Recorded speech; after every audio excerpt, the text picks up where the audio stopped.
Venda mis ojos, pero protégelo. La súplica de Elena flotó en el aire viciado de la bodega, un aire que olía a cemento húmedo, a aceite de motor y a ese hedor dulzón y metálico del miedo puro. Se aferró a las baldosas frías, una mancha de dignidad arrodillada en medio de la penumbra, con la mirada fija, sin parpadear, en el hombre sentado a pocos metros. Pablo Escobar la observaba desde una silla de plástico, un trono improvisado en su reino de polvo y sombras. No había ira en sus ojos, solo una calma depredadora, una curiosidad casi científica. A su lado, Daniel, su esposo, era un despojo tembloroso. El sudor le perlaba la frente y se le pegaba la camisa barata al cuerpo, mientras el cañón de una pistola le acariciaba la sien con una intimidad macabra. No lloraba, el terror le había secado hasta la última lágrima, dejándolo vacío, un cascarón a punto de romperse. El patrón se tomó un momento, saboreando el silencio que siguió a la oferta de la mujer. Era un silencio denso, pesado, solo roto por el goteo rítmico de agua en algún rincón olvidado de la bodega y el zumbido de un bombillo solitario que se balanceaba sobre ellos, estirando las sombras de sus hombres hasta convertirlas en espectros amenazantes. Los sicarios, apostados en la periferia, eran estatuas de lealtad y muerte, sus rostros impasibles, esperando la más mínima señal, el más sutil de los gestos. Finalmente, una sonrisa torcida se dibujó bajo el bigote espeso de Escobar. La lealtad es admirable, señora, pero la estupidez se paga. Cada palabra fue una losa de hielo que cayó sobre el alma de Elena. La esperanza, esa pequeña y terca llama que había mantenido encendida, titiló violentamente, amenazando con extinguirse. Apretó la mandíbula, no iba a suplicar más. Había hecho su oferta, había puesto su vida sobre la mesa como una última ficha en un juego perdido. Ahora solo quedaba esperar la decisión del croupier del infierno. Daniel, a su lado, emitió un sollozo ahogado, un sonido patético que pareció irritar a Escobar. El patrón desvió su mirada de Elena y la posó en el contador. Lo recorrió de arriba abajo, con un desdén palpable. Vio las manos de oficinista, la piel pálida, la complexión de un hombre que nunca había empuñado nada más pesado que un libro de contabilidad. Un hombre que vivía en un mundo de números y reglas y que había sido tan ingenuo como para creer que esas mismas reglas aplicaban aquí, en el corazón de la oscuridad. Usted, comenzó Escobar, y la bodega entera pareció contener la respiración. Usted es un hombre de números, ¿no es así, don Daniel? Le gustan las cuentas claras, el balance perfecto. Daniel solo pudo asentir, un movimiento espasmódico de su cabeza. Pues hoy vamos a hacer una cuenta muy sencilla, una resta. Vamos a restar un problema de mi organización. Y el problema, don Daniel, es usted. El sicario que sujetaba la pistola amartilló el arma. El chasquido metálico fue como un grito en el silencio. Un punto final irrevocable. Elena cerró los ojos con fuerza, preparándose para el estruendo, para el fin de su mundo. Pero el disparo no llegó. En su lugar, escuchó el crujido de la silla de plástico y el sonido de pasos lentos sobre el cemento. Abrió los ojos y vio a Escobar de pie frente a ellos. Se movía con una parsimonia que era puro poder, la tranquilidad de quien sabe que el universo se doblega a su voluntad. Ignoró a Daniel por completo y se agachó hasta que su rostro quedó a la altura del de Elena. Ella le sostuvo la mirada, un último acto de desafío. «Usted es una mujer muy berraca», dijo Escobar, su voz ahora un murmullo casi íntimo. «Una leona defendiendo a su cachorro. Lástima que su cachorro resultó ser un simple ratón asustado. Me da pesar por usted, señora. Un desperdicio de mujer».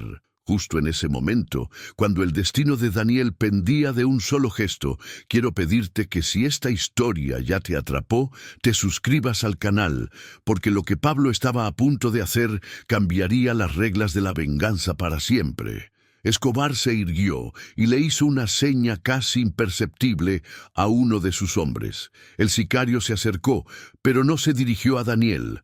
Se detuvo detrás de Elena. Ella sintió el frío del cañón de una pistola en su nuca, pero no se movió. Su mirada seguía clavada en Escobar, una súplica silenciosa que ya no necesitaba palabras. «Usted hizo una petición muy específica, señora», continuó Escobar volviendo a su silla como si nada. «Y a mí me gusta la gente que sabe lo que quiere», dijo. «Venda mis ojos». El hombre detrás de Elena guardó su arma y sacó del bolsillo un pañuelo oscuro y grueso. Elena entendió. El terror, frío y paralizante, la recorrió por completo. No era por ella, era por lo que significaba. Iba a cumplir su deseo al pie de la letra. ¿La iba a dejar ciega para que no viera cómo mataban a su esposo?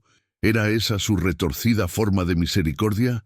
«No, por favor», susurró Daniel encontrando por fin una pizca de voz. «A ella no, a mí. Máteme a mí». Escobar lo ignoró como si fuera el zumbido de un insecto.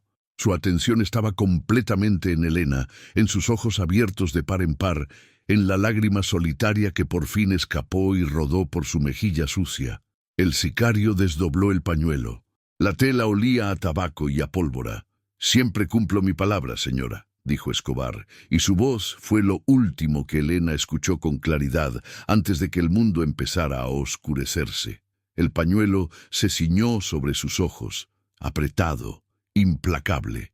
La oscuridad no fue instantánea, fue un crepúsculo rojo, el color de la sangre a través de los párpados, que rápidamente se convirtió en una negrura absoluta. La bodega desapareció. El rostro de Escobar se desvaneció.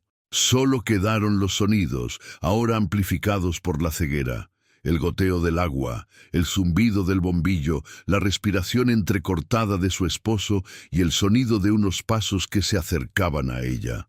La primera señal de que el mundo se había podrido sin remedio no fue un grito ni una amenaza, sino el silencio.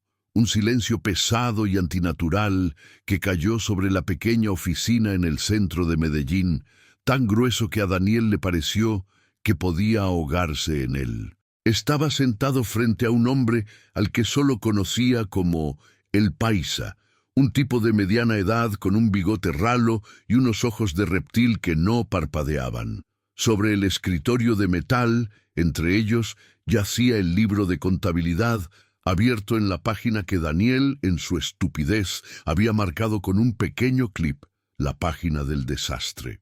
La página que mostraba un hueco de 80 millones de pesos, un desvío de dinero tan burdo, tan obvio, que a Daniel le había parecido un simple error de digitación, un error que, como buen contador, se había sentido en la obligación de corregir y reportar. «¿Así que usted es un hombre muy correcto, don Daniel?» La voz del Paisa era suave, casi un susurro, pero cortaba el aire como una navaja de afeitar. No lo estaba felicitando.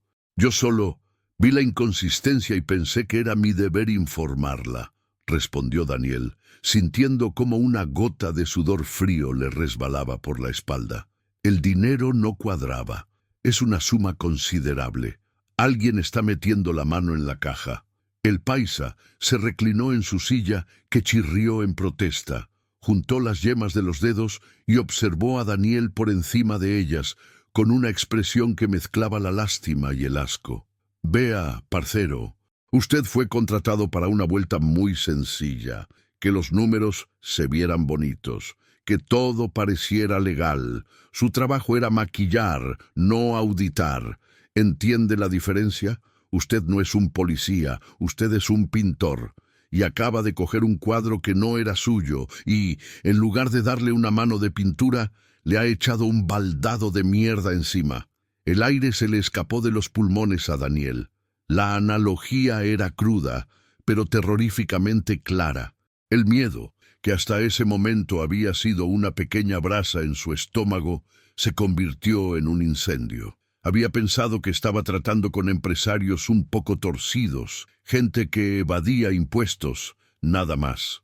Pero la frialdad en la mirada de El Paisa La calma con la que hablaba de 80 millones de pesos como si fueran calderilla, le reveló la verdadera naturaleza del monstruo al que se había acercado. No eran simples evasores de impuestos, eran dueños de la vida y de la muerte. Y él, un pobre diablo que solo quería salvar su finca, acababa de acusar a uno de sus tenientes de ladrón. Acababa de convertirse en un sapo. La imagen de Elena apareció en su mente. Su sonrisa mientras regaba las pocas orquídeas que habían sobrevivido en el patio, la imagen de la finca de sus abuelos, la tierra que olía a café y a hogar, ahora amenazada por la roya, una plaga que había llegado como un castigo divino, cubriendo las hojas de un polvo anaranjado y mortal. Recordó la noche, apenas 3 meses atrás, en que el gerente del banco lo había llamado a su oficina para decirle, con una falsa compasión, que si no se ponía al día con los pagos en 60 días, iniciarían el proceso de embargo. Esa noche no había dormido. Se había sentado en la cocina, con la carta del banco en la mano, sintiendo el peso del fracaso de generaciones sobre sus hombros. Fue entonces cuando su primo, un tipo metido en negocios raros, le había hablado de la vuelta. «Es fácil, primo», le había dicho. «Unos manes muy berracos necesitan a alguien que les organice unos papeles. Es solo camellar con números. Y pagan en dólares, Dani. En una semana solucionas lo de la finca y te olvidas de todo. Nadie te va a joder. Nadie te va a joder». La frase resonó en su cabeza con una ironía cruel. El paisa se levantó y caminó hacia la única ventana de la oficina, que daba a un patio interior gris y sin vida. Le dio la espalda a Daniel, un gesto de poder que lo hizo sentir aún más insignificante. «La persona a la que usted acaba de señalar», dijo el paisa mirando por la ventana, «es un hombre importante. Es alguien que goza de la confianza del patrón. Y la confianza, don Daniel, es más valiosa que la plata. Mucho más. Cuando usted dice que ese hombre es un ladrón, no solo está manchando su nombre, está diciendo que el patrón es un imbécil por confiar en él. Y al patrón no le gusta que lo traten de imbécil». Daniel tragó saliva. El nudo en su garganta era tan grande que apenas podía respirar. «Yo no quise, yo no sabía. Puedo arreglarlo. Puedo decir que me equivoqué, que leí mal los números». El paisa se giró lentamente y por primera vez Daniel vio algo más que frialdad en sus ojos. Vio un destello de diversión, la misma que podría tener un niño antes de arrancar las alas a una mosca. «Claro que lo van a arreglar, don Daniel. Claro que sí. Va a tener la oportunidad de explicar su descubrimiento en persona, de contarle su versión de la historia a quien de verdad le interesa. El patrón quiere conocerlo. Quiere oír de su propia boca cómo fue que un simple contador de Envigado descubrió lo que ninguno de sus hombres de confianza pudo ver. El ofrecimiento no era una invitación, era una citación. No era una oportunidad, era el principio del fin. Daniel se dio cuenta de que desde el momento en que abrió la boca para hacer lo correcto, había dejado de ser un hombre libre. Se había convertido en una pieza en un tablero que no entendía, una pieza que estaba a punto de ser sacrificada. El paisa volvió a su escritorio y cogió el teléfono. Marcó un número. «Aló. Sí, soy yo. El paquete está listo para la entrega». «Sí, el contador. Está aquí conmigo. Nervioso pero listo. Mándame a los muchachos». Colgó el teléfono y miró a Daniel con una sonrisa que no llegó a sus ojos. «No se preocupe, don Daniel. El viaje es corto y el patrón es un hombre muy razonable cuando se le habla con la verdad». Pero Daniel sabía que la verdad que él conocía, la verdad de los números y los balances, no valía nada en el mundo al que estaba a punto de entrar. En ese mundo, la única verdad la dictaba el hombre que esperaba al final de ese corto viaje, un viaje del que muchos no regresaban. La trampa se había cerrado a su alrededor, silenciosa e ineludible. Los 2 hombres que el paisa llamó los muchachos no eran muchachos. Eran 2 bloques de granito con chaquetas de cuero y miradas vacías. No le dijeron una palabra a Daniel. Simplemente lo levantaron de la silla, uno a cada lado, con una firmeza que no admitía resistencia, y lo guiaron fuera de la oficina, por un pasillo largo y anónimo, hasta un estacionamiento subterráneo.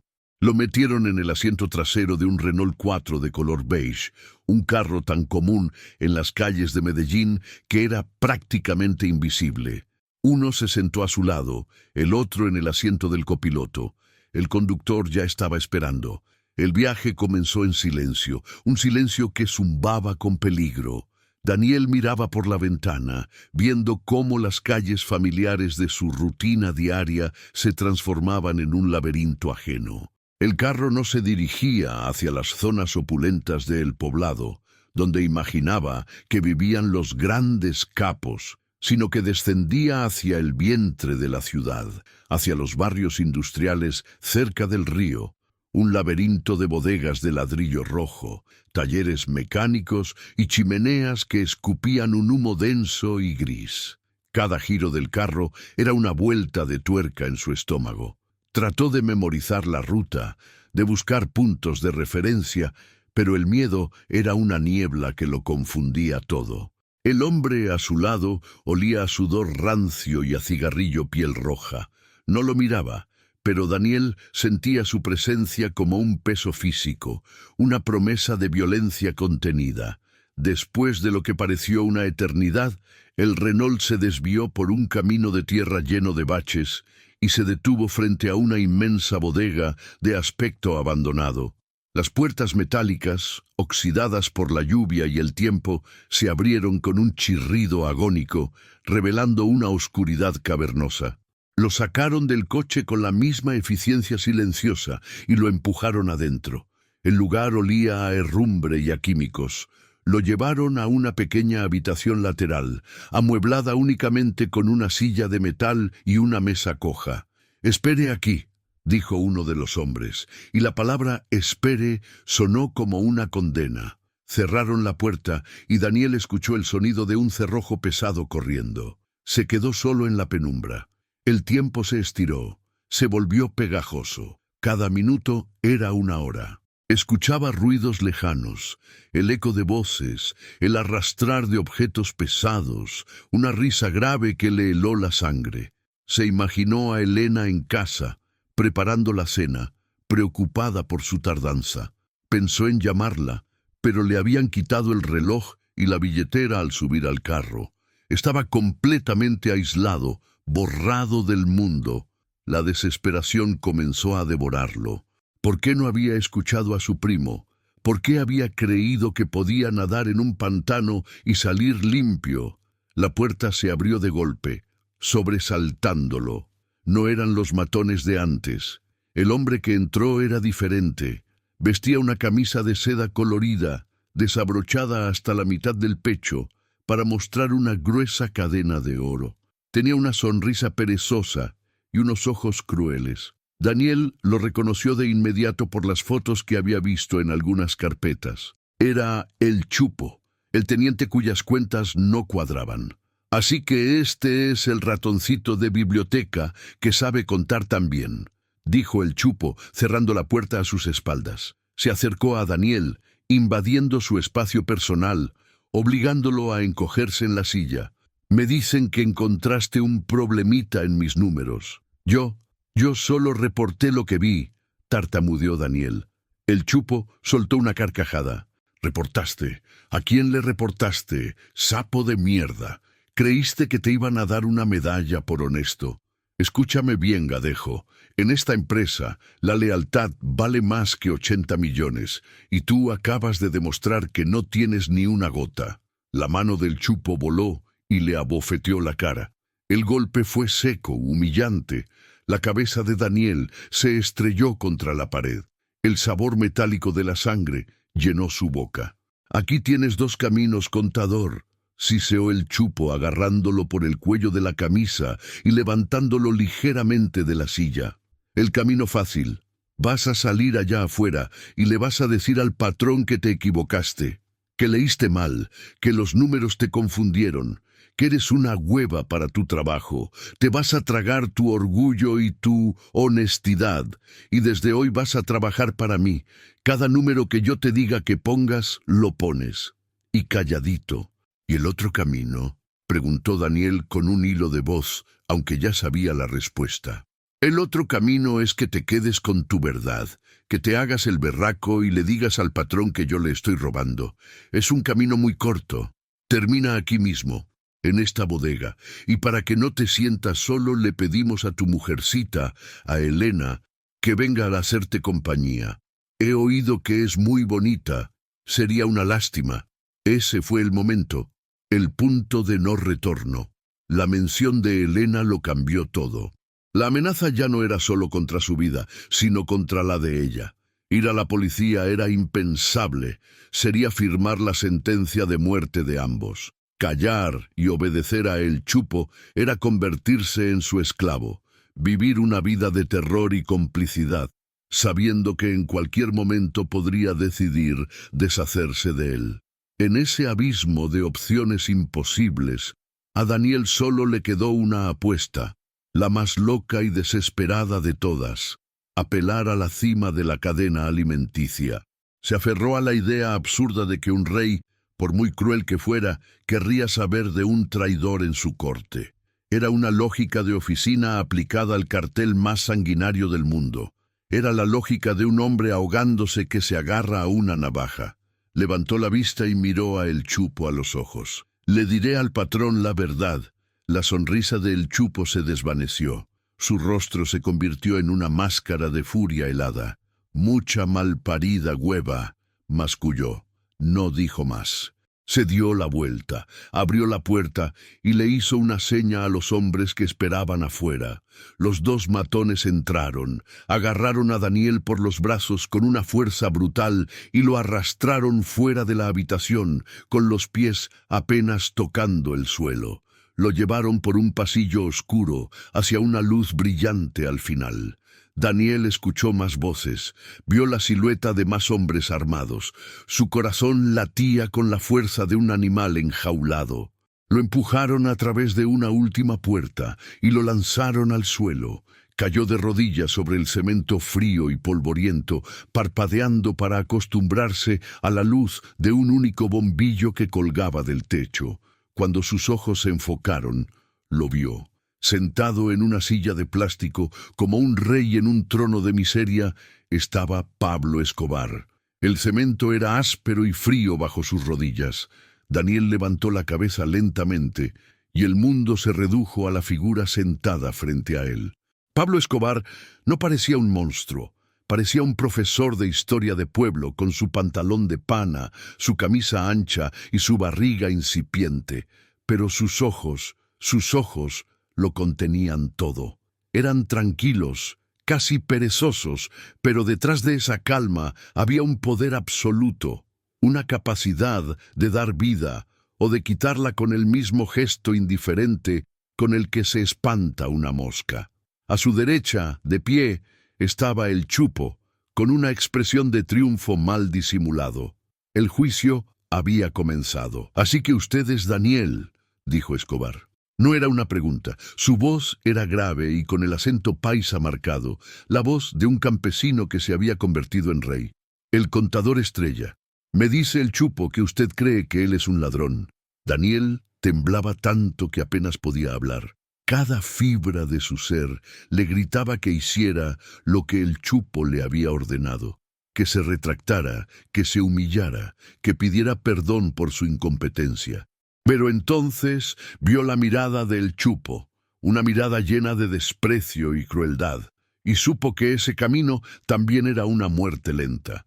Si se retractaba, sería el perro del Chupo para siempre, y los perros, cuando ya no sirven, son descartados. Su única, minúscula, casi inexistente posibilidad de sobrevivir era apostar por la verdad. «Patrón», comenzó, y el título le salió con una torpeza que lo avergonzó. «Yo no creo nada. Yo solo leo los números, y los números dicen que falta dinero. 80 millones de pesos. Yo le puedo mostrar el libro. La entrada está registrada, pero la salida no tiene el soporte correspondiente. Es un hueco. ¿Qué va a saber este pendejo de soportes?, interrumpió el Chupo, dando un paso al frente.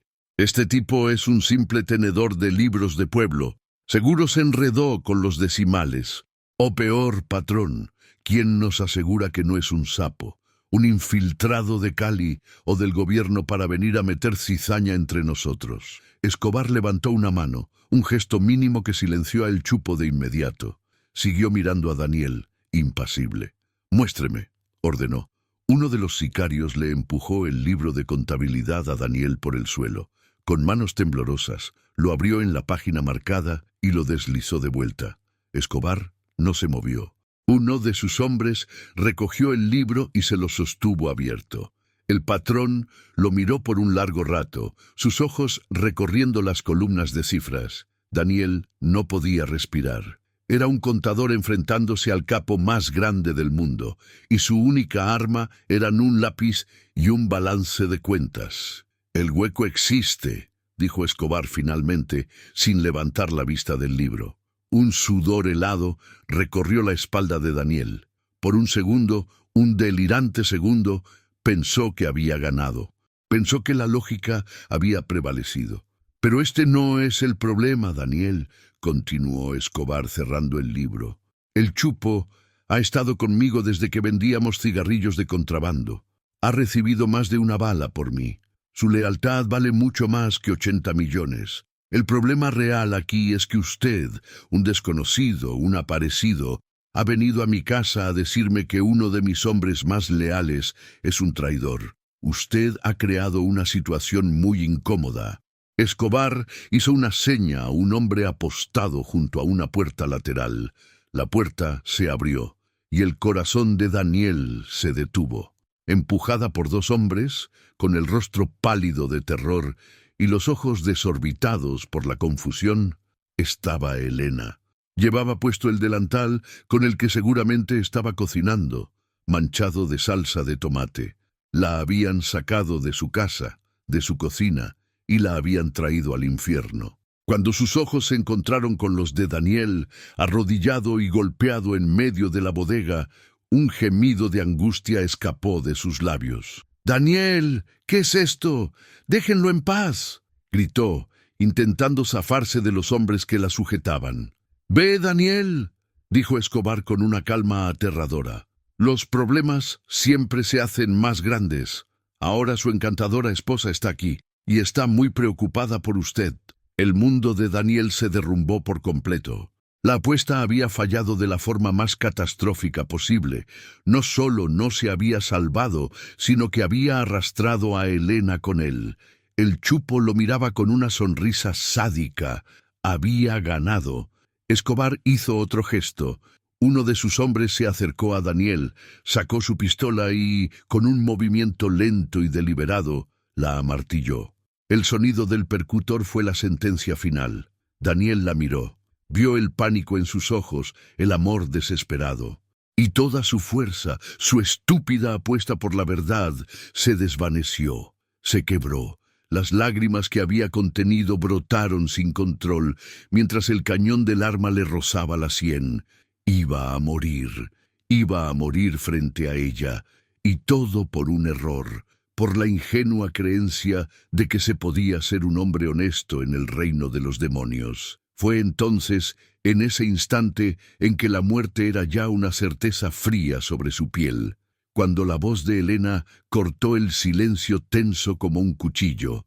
Con una fuerza que nadie, y menos Daniel, sabía que poseía, se liberó de sus captores, corrió los pocos metros que la separaban de Escobar y cayó de rodillas. «Venda mis ojos, pero protégelo». La súplica resonó en la bodega, una oferta de sacrificio tan pura y tan desesperada que hasta los sicarios más curtidos parecieron desconcertados. Suplicaba no por su vida, sino por la de él. El círculo se había cerrado. El flashback había alcanzado al presente. Escobar, sentado en su silla de plástico como si fuera un trono, La observó con esa calma de depredador, sin parpadear. Se tomó un segundo, saboreando el poder absoluto que tenía sobre sus destinos, y luego respondió con una frialdad que congeló el alma de todos los presentes. La lealtad es admirable, señora, pero la estupidez se paga. Si has llegado hasta este punto sin poder parpadear, suscríbete ahora mismo a nuestro canal y cuéntanos en los comentarios desde qué ciudad o país estás sintiendo el frío de esta bodega. La oscuridad que envolvió a Elena fue total. Un universo negro y sin estrellas, donde los sonidos se convirtieron en los únicos puntos de referencia. Escuchó el llanto ahogado de su esposo, un sonido roto que le partió el alma. Escuchó el murmullo de los hombres, susurros guturales que no pudo descifrar. Y luego escuchó los pasos de Escobar, lentos, pesados, acercándose, no a ella sino a Daniel. Pudo sentir el cambio en la atmósfera. La tensión que emanaba de su esposo se intensificó hasta volverse casi sólida. Pablo Escobar se detuvo frente al contador arrodillado. No lo miró con ira, sino con una curiosidad fría, como un entomólogo examinando un insecto particularmente patético. La súplica de la mujer había cambiado el tablero por completo. Matar a Daniel ahora sería un acto burdo, un final predecible, sería un desperdicio de materia prima. El miedo, la lealtad, la desesperación eran ingredientes mucho más valiosos que la simple sangre. Eran los componentes de una lección, y a Escobar le encantaba enseñar. Se agachó poniendo una mano en el hombro de Daniel. El hombre se estremeció como si lo hubiera tocado un hierro al rojo vivo. «Usted es un hombre con suerte», le dijo Escobar en voz baja, casi paternal. Su voz era un bálsamo envenenado. «Tiene una mujer que vale oro, una mujer que estuvo dispuesta a mirar la oscuridad para que usted pudiera seguir viendo la luz, pero me demostró que no es lo suficientemente hombre para cuidarla». Daniel no respondió. No podía. El terror y la confusión lo habían dejado mudo. «Un hombre de verdad», continuó Escobar, su voz volviéndose más dura, como el filo de un cuchillo. «Protege lo suyo. No lo expone. No lo trae al matadero por un capricho de honestidad mal entendida. Usted no es un hombre, Daniel. Usted es una cuenta por cobrar, un pasivo, y yo voy a convertirlo en un activo». Escobar se irguió y se dirigió a sus hombres. Su tono cambió de la intimidad amenazante a la frialdad del comando. «Al chupo, llévenselo.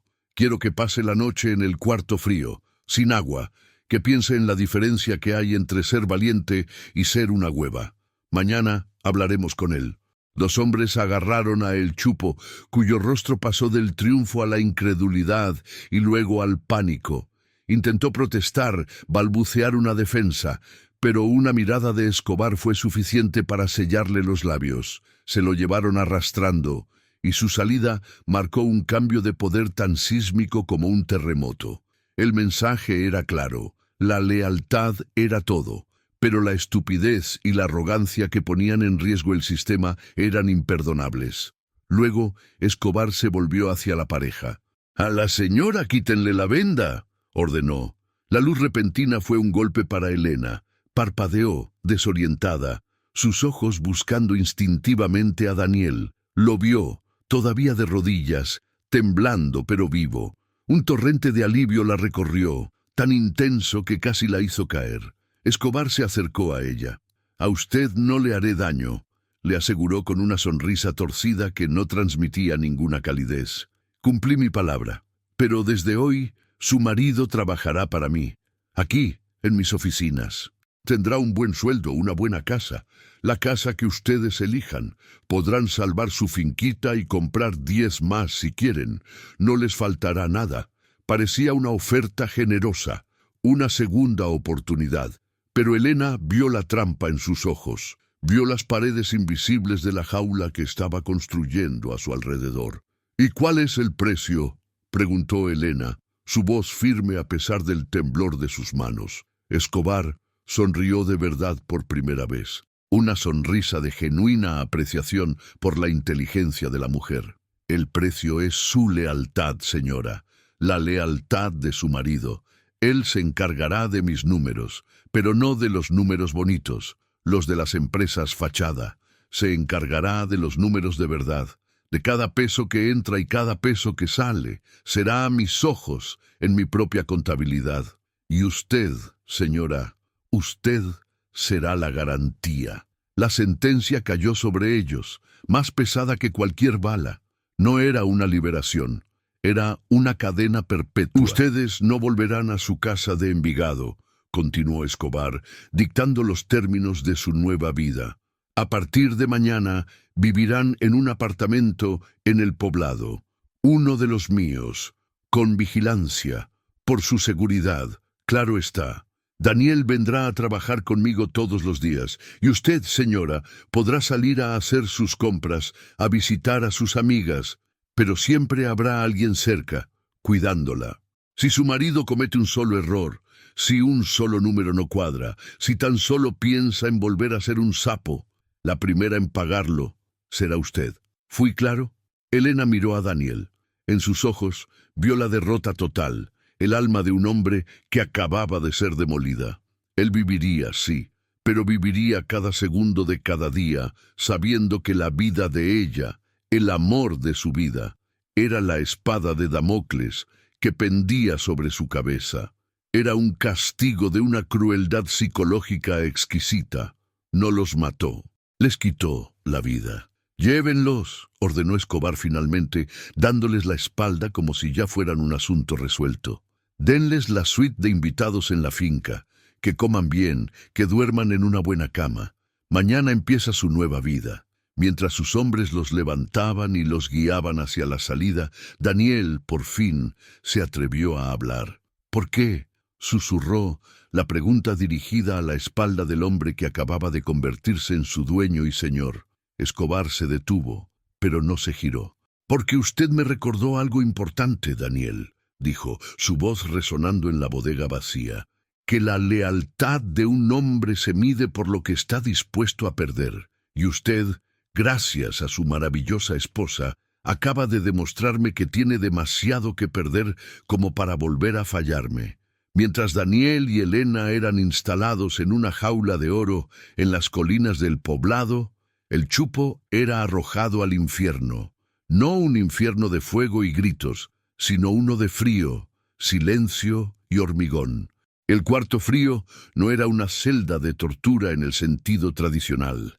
Era el congelador de una antigua planta procesadora de carne, un cubo de metal sin ventanas, donde la única luz era el pálido resplandor que se filtraba bajo la puerta sellada. Lo dejaron allí con la misma ropa que llevaba puesta, la camisa de seda, ahora un trapo inútil contra el frío que le calaba los huesos. Las primeras horas fueron de pura rabia. Caminaba en círculos, golpeando las paredes metálicas con los puños, hasta que los nudillos le sangraron, maldiciendo a Escobar, al contador sapo, al mundo entero. Estaba seguro de que era una prueba, un castigo temporal antes de que el patrón lo llamara para perdonarlo. Él era el Chupo, uno de los duros, uno de los originales. Su lealtad estaba probada. Esto era solo un malentendido. Pero la rabia se consumió rápidamente, dejando solo el frío. El primer día pasó. Nadie vino. El silencio solo era roto por el zumbido distante de un generador y el latido de su propio corazón, cada vez más lento. El hambre empezó a roerle las entrañas. La sed le resecó la garganta hasta convertirla en un desierto. Al segundo día, el frío ya no era una sensación externa, sino algo que le había nacido adentro. Temblando incontrolablemente, se acurrucó en un rincón, intentando conservar el poco calor que le quedaba. La arrogancia se había evaporado. Ahora solo quedaba el miedo. Empezó a hablar solo, a tener conversaciones imaginarias con Escobar, suplicando, jurando lealtad eterna. Las sombras en la penumbra parecían moverse, tomar formas. La paranoia, como una planta de hielo, comenzó a crecer en su mente. Mientras el Chupo se congelaba, Daniel era puesto a trabajar. Lo instalaron en una oficina lujosa, con vistas a toda la ciudad, y le asignaron una tarea específica, su primer proyecto. Escobar se lo explicó con una simplicidad brutal. Quiero que audite todas las cuentas y propiedades de El Chupo, cada peso, cada negocio, cada caleta. Usted fue el que encontró el primer hueco. Ahora quiero que encuentre todos los demás. Sea meticuloso. Y así Daniel se convirtió en el arquitecto de la ruina de su enemigo.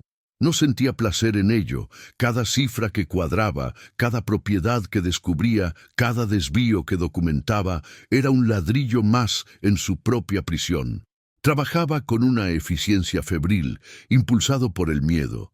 Por las noches, en el apartamento vigilado, Elena le preguntaba sobre su día, y él solo podía responder con vaguedades, incapaz de contarle que se pasaba las horas desmantelando la vida de un hombre para salvarla de ellos. Era el contador del diablo, y su trabajo era impecable. En menos de una semana le presentó a Escobar un informe detallado. El Chupo no solo había robado 80 millones, había estado desangrando a la organización lenta y sistemáticamente durante años. Al tercer día, la puerta del cuarto frío se abrió. La luz cegó a El Chupo. 2 hombres lo sacaron de allí. Estaba sucio, apestaba y apenas podía mantenerse en pie. No lo llevaron ante Escobar. Lo subieron a un carro y lo dejaron tirado en una calle del centro, sin dinero, sin reloj, sin su cadena de oro. «El patrón dice que es libre», le dijo uno de los hombres antes de arrancar, pero no era libertad. Era el segundo acto de la tortura. Cuando intentó volver a su apartamento de lujo, el portero no lo dejó entrar. «Órdenes de arriba», dijo, sin mirarlo a los ojos. Fue a sus negocios, las discotecas y los restaurantes que le servían de fachada, y sus propios administradores le negaron la entrada. Las cuentas de banco habían sido vaciadas, sus tarjetas de crédito canceladas. En cuestión de 72 horas, había sido borrado de su propia vida. La verdadera cacería psicológica comenzó entonces. Los hombres que antes lo saludaban con respeto, ahora cruzaban la calle para evitarlo. Sus amigos de fiestas y negocios no respondían sus llamadas. Se convirtió en un fantasma en su propia ciudad. Dormía en hoteles baratos, pagando con el poco dinero que le prestó un conocido lejano, el único que se atrevió a dirigirle la palabra. Pero nunca estaba solo. Siempre sentía ojos en su nuca. Un carro que parecía seguirlo por unas cuantas cuadras. Un hombre en la mesa de al lado en una cafetería que nunca tocaba su café. No eran amenazas directas, eran susurros, sombras. Lo suficiente para alimentar la paranoia que había nacido en el cuarto frío hasta convertirla en un monstruo que devoraba su razón. Empezó a beber, pasaba los días en cantinas de mala muerte, saltando ante cualquier ruido fuerte, mirando a todos con desconfianza. ¿Quién era un espía? ¿Quién era el sicario que esperaba la orden final? Se miraba en los espejos sucios de los baños y no reconocía al hombre demacrado y de ojos salvajes que le devolvía la mirada. Escobar no le había quitado la vida. Le había quitado el nombre, el poder, el dinero, los amigos. Le había quitado todo lo que lo definía, dejándolo desnudo en medio de la jungla de la que antes se sentía el rey. Estaba completamente aislado, un animal herido esperando el tiro de gracia. Una noche, mientras apuraba un aguardiente en una tienda de barrio, sintió una presencia a su lado. Se giró, a la defensiva, listo para pelear. Era uno de los hombres de Escobar, uno de los que lo había sacado del congelador. El hombre no parecía amenazante. Puso un fajo de billetes sobre la mesa. «Para que pague la cuenta», dijo con voz neutra. Luego añadió: «El patrón quiere verlo. Mañana al mediodía, en la bodega». El Chupo miró el dinero, luego al hombre. La invitación no era una tregua, era el llamado final, la culminación de la cacería, y por primera vez en semanas sintió una especie de alivio. La incertidumbre, la paranoia, el juego de sombras, todo era peor que el final.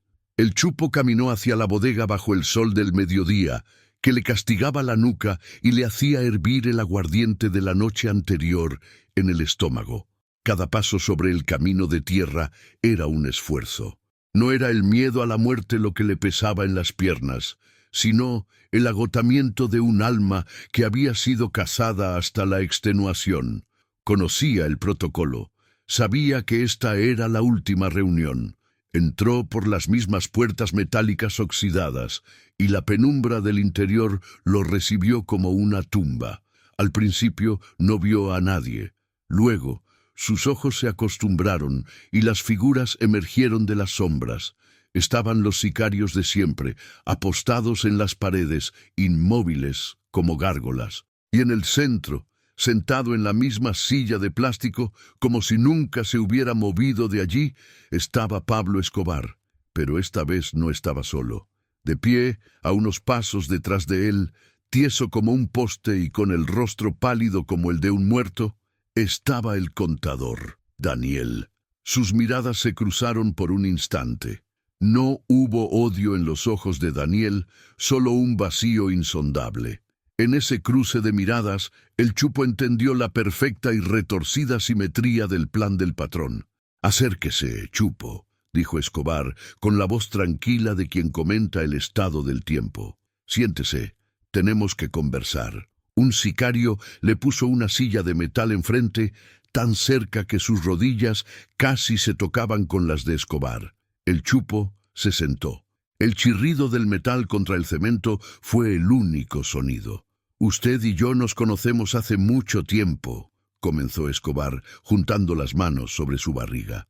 «Desde que éramos unos muchachos con más hambre que plata, corriendo por las calles de Medellín. Yo confiaba en usted como en un hermano. Le di poder, le di respeto, le di mi confianza. Y usted me pagó metiéndome la mano al bolsillo». El Chupo abrió la boca para negar, para suplicar, pero Escobar levantó un dedo y lo silenció. «No hable, solo escuche, porque esta es la lección. Durante la última semana, nuestro amigo aquí presente, don Daniel, ha estado revisando sus cuentas. Y es un hombre muy, pero muy bueno con los números. ¿Sabe qué descubrió?» Escobar sacó un fajo de papeles del bolsillo de su camisa. Eran las hojas del informe de Daniel. «Descubrió que usted no me robó 80 millones, Chupo. Me robó 432. Descubrió la finca en Sopetrán que puso a nombre de su cuñada.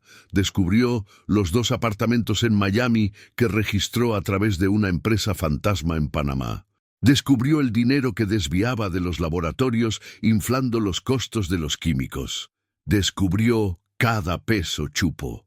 Cada miserable peso que me sacó mientras me sonreía en la cara y me llamaba patrón». Escobar leía los apuntes de Daniel con una calma metódica, detallando cada traición, cada robo, cada mentira. No levantaba la voz. No necesitaba hacerlo. Cada palabra era un martillazo en el ataúd del orgullo de El Chupo. La humillación era total. No lo estaban acusando con rumores o sospechas, sino con la fría y exacta precisión de la contabilidad. Lo habían desnudado. No frente a sus enemigos, sino frente al hombre que lo había creado y que ahora lo destruía con la misma facilidad. Y el instrumento de su destrucción era ese contador insignificante que seguía de pie, en silencio, como el fantasma de la honestidad que él mismo había intentado matar. Cuando Escobar terminó de leer, dejó los papeles a un lado. «Mucha gente en su lugar», continuó, «se estaría preguntando por qué no lo maté el primer día, por qué no le pegué un tiro aquí mismo y se lo tiré a los cerdos. Habría sido lo más fácil. Pero la muerte es un regalo, Chupo. Es un final rápido, es un escape, y usted no se merece escapar. Usted se merece algo peor». Escobar se inclinó hacia adelante y sus ojos, antes tranquilos, ahora ardían con una intensidad helada. «Su castigo no es morir, su castigo es vivir. Quiero que viva mucho tiempo. Quiero que cada mañana, cuando se despierte en el tugurio, donde sea que duerma ahora, recuerde el sabor del whisky de 18 años que bebía en mis fiestas. Quiero que cuando se coma un pedazo de pan duro, recuerde los banquetes que don Aurelio le preparaba en la hacienda. Quiero que cuando las putas baratas no quieran ni mirarlo, recuerde a las reinas de belleza que se morían por estar con usted. Le quité el dinero, le quité el poder, le quité el nombre. Lo convertí en un nadie. En un cuento que los muchachos les contarán a los novatos para que aprendan lo que pasa cuando alguien se cree más vivo que el patrón. Esa es la verdadera muerte, Chupo. Vivir como un fantasma de lo que un día fue. Esa es la lección.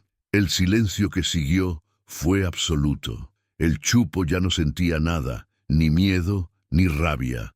Solo un vacío inmenso. Estaba roto. Escobar lo había demolido desde adentro, pieza por pieza, hasta no dejar nada. Finalmente, Escobar se levantó. Don Daniel, dijo sin mirar al contador, acompáñeme, su trabajo aquí ha terminado.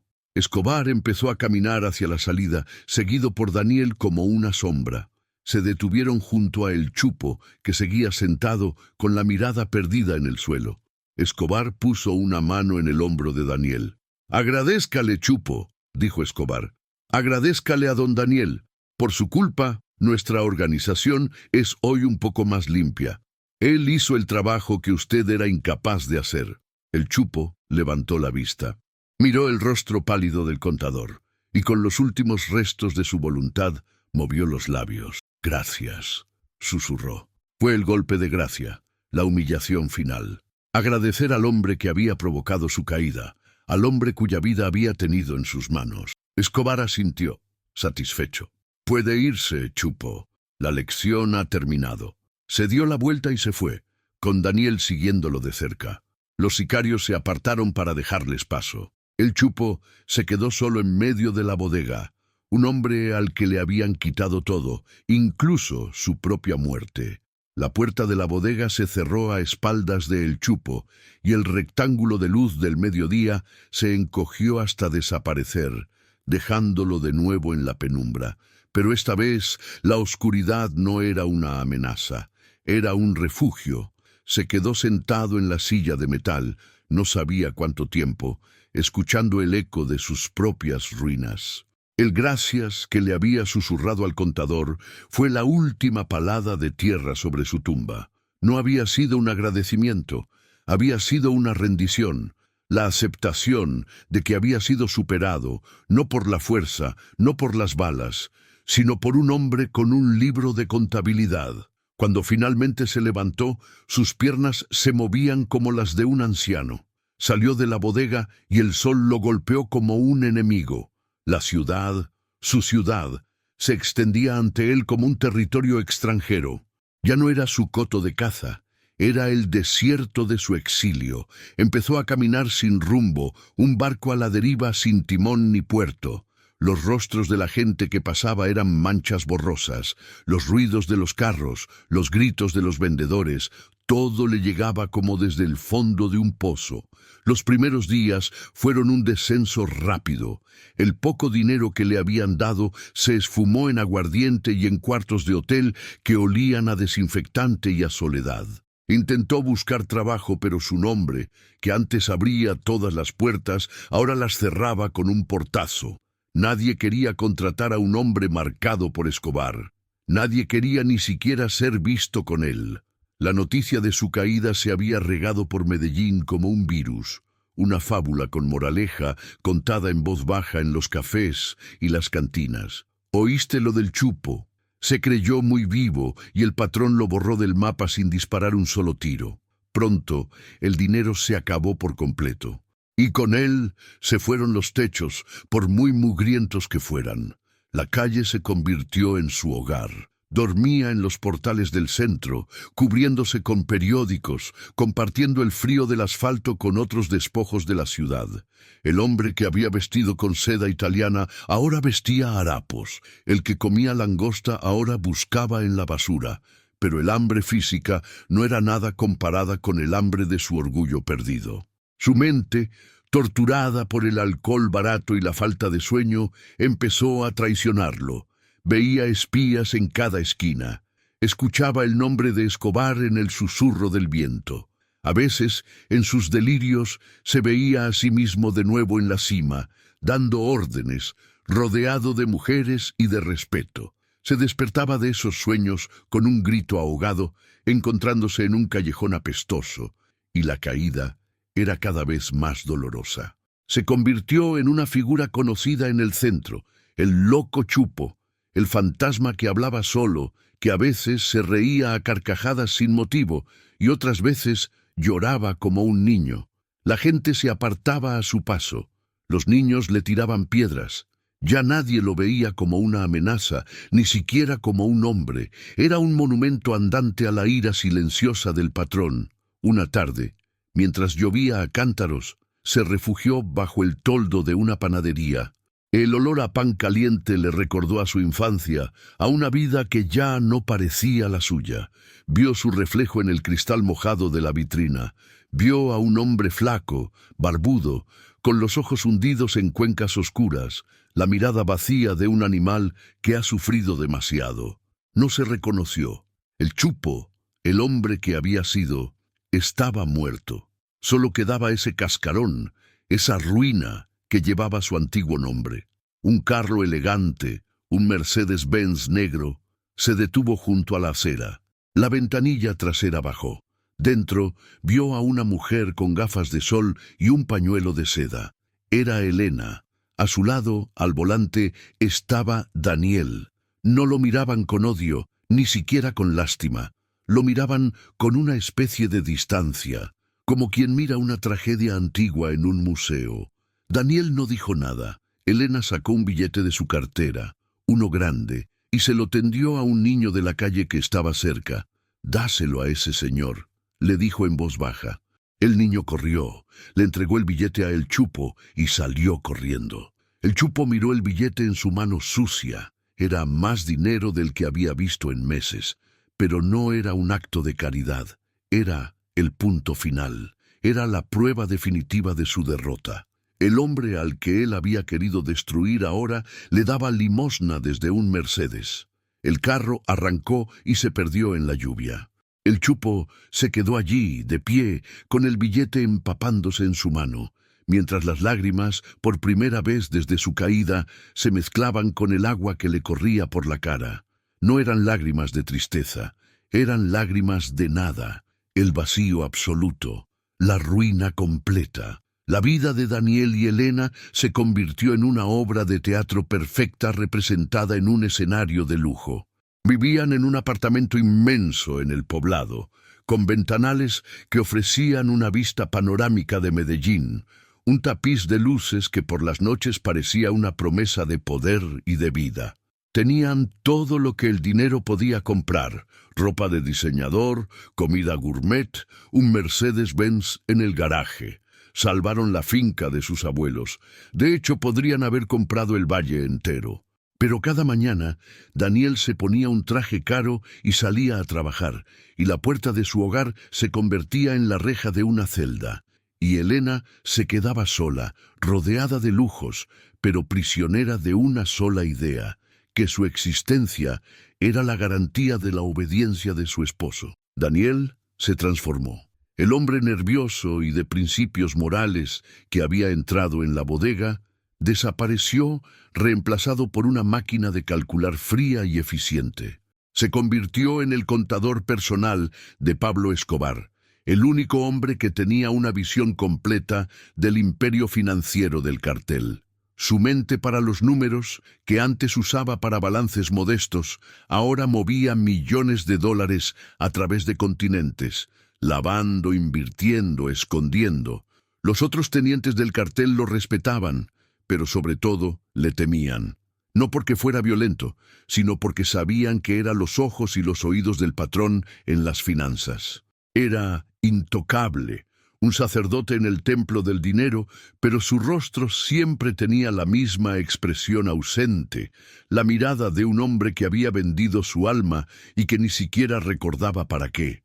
Mientras tanto, la historia de lo que había sucedido en la bodega se convirtió en leyenda. Se contaba en voz baja en las cantinas, en las fincas y en los laboratorios de la selva. Se convirtió en la parábola del contador y el ladrón. Los más viejos la usaban para advertir a los jóvenes ambiciosos. «Acuérdese del chupo», decían, mientras apuraban un trago de aguardiente.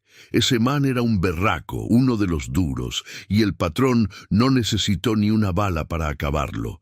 Lo dejó vivo para que su propia vida fuera su infierno. La leyenda solidificó la reputación de Escobar de una manera nueva y más profunda. Sus enemigos siempre habían temido su capacidad para la violencia, su ejército de sicarios, su lema de plata o plomo. Pero ahora, sus propios hombres empezaron a temer algo más: su mente. Comprendieron que su poder no residía solo en las armas, sino en su profundo entendimiento de la naturaleza humana, de las palancas del miedo, del orgullo y de la lealtad. Matar a un hombre era fácil. Demolerlo, despojarlo de todo lo que era y dejarlo caminar por el mundo como un espectro de su propia ruina, eso era arte, un arte oscuro y terrible. La justicia del patrón no era un acto de furia, era una disección psicológica, fría y precisa, y eso era infinitamente más aterrador. Daniel y Elena nunca volvieron a hablar de lo ocurrido. Era un fantasma que vivía con ellos, que se sentaba a la mesa durante sus cenas silenciosas, que dormía en la cama entre los dos. Se amaban, sí, pero su amor ahora estaba cimentado en un terror compartido. A veces, por la noche, Daniel se despertaba sudando, con la imagen de la venda sobre los ojos de su esposa grabada en su mente, y trabajaba con más ahínco al día siguiente. Se sumergía más profundo en el abismo de los números para asegurarse de que esa imagen nunca, jamás, volviera a ser una realidad. Se había convertido en el esclavo perfecto, encadenado no por grilletes de hierro, sino por su propio amor. Así termina la historia de Daniel, el contador que intentó hacer lo correcto en el lugar equivocado.